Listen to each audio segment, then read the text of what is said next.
Bonjour à tous et bienvenue sur la chaîne Les Petites Astuces. Aujourd'hui on se retrouve pour une vidéo un petit peu actualité, puisque suite à ma dernière vidéo sur le fonctionnement de l'application Signal, beaucoup m'ont demandé quel était son intérêt et cherchaient à comprendre pourquoi de plus en plus de personnes délaissaient WhatsApp en ce moment et se dirigeaient plutôt vers cette application Signal. Donc si vous êtes dans ce cas-là et que vous cherchez à comprendre le phénomène Signal, eh bien sachez que vous êtes tombé sur la bonne vidéo. On va répondre à toutes ces questions en seulement 3 minutes.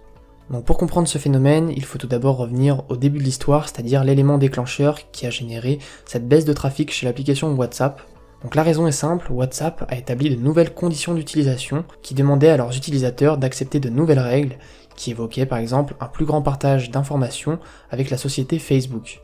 Les utilisateurs, eux, très attachés à leur confidentialité, ont alors cherché des alternatives à cette application WhatsApp, et deux sont sortis du lot, Telegram et Signal. Signal, alors pourtant beaucoup moins connu que Telegram, a quand même explosé dans les compteurs de téléchargement et est venu se hisser à la première place des applications les plus téléchargées de la semaine. Et cela n'est pas sans raison. En effet, cette application a tout d'abord été recommandée par de grandes personnalités comme Edward Snowden, que vous connaissez sûrement, ou encore Elon Musk. Le patron de Tesla a en effet publié sur son compte Twitter d'utiliser Signal, tout simplement il ne pouvait pas mieux faire, ce à quoi Edward Snowden a ajouté une petite précision en disant qu'il voulait parler de l'application Signal et que lui aussi l'utilisait au quotidien. Mais cette application n'a pas été propulsée sans raison par ces deux personnalités. La grosse différence de cette application de messagerie par rapport à ses concurrentes est qu'elle est vraiment fondée sur le respect de la vie privée de ses utilisateurs. Et cela s'illustre par 4 points principaux.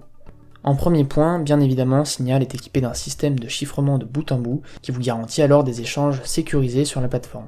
Ensuite, si l'on porte de l'attention à leur communiqué, ils affirment bien que leur application est designée d'une manière à ce qu'il n'ait aucun accès à nos contacts, nos groupes, nos messages, ainsi que nos photos et nos recherches. Ils nous garantissent ainsi de ne conserver aucune de nos données personnelles, si ce n'est bien sûr que notre numéro de téléphone, puisqu'il est indispensable lors de l'inscription. En troisième point, on peut retenir que ce projet est non profitable. C'est-à-dire que ce dernier ne peut pas être revendu à de grandes sociétés comme Facebook par exemple, il ne peut pas avoir d'investisseurs car il n'est pas en bourse, et c'est un projet qui n'appartient à personne, il n'est pas proprement détenu. Alors vous vous demandez peut-être à ce moment-là comment Signal parvient à financer ses serveurs, ses structures. Eh bien cela est très simple à comprendre, cela se fait par l'intermédiaire de donations, envoyées directement par les utilisateurs de l'application. C'est d'ailleurs une méthode qui est employée par de nombreux sites comme Wikipédia que vous connaissez sûrement.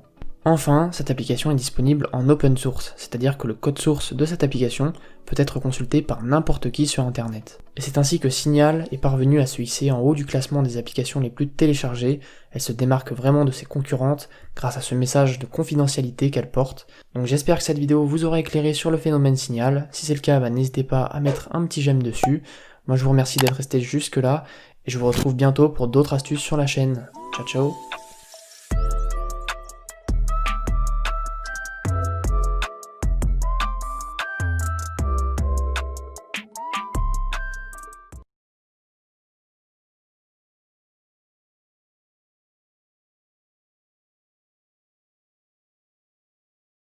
Les amis, j'espère que ça va, j'espère que vous allez bien, moi je vais très bien.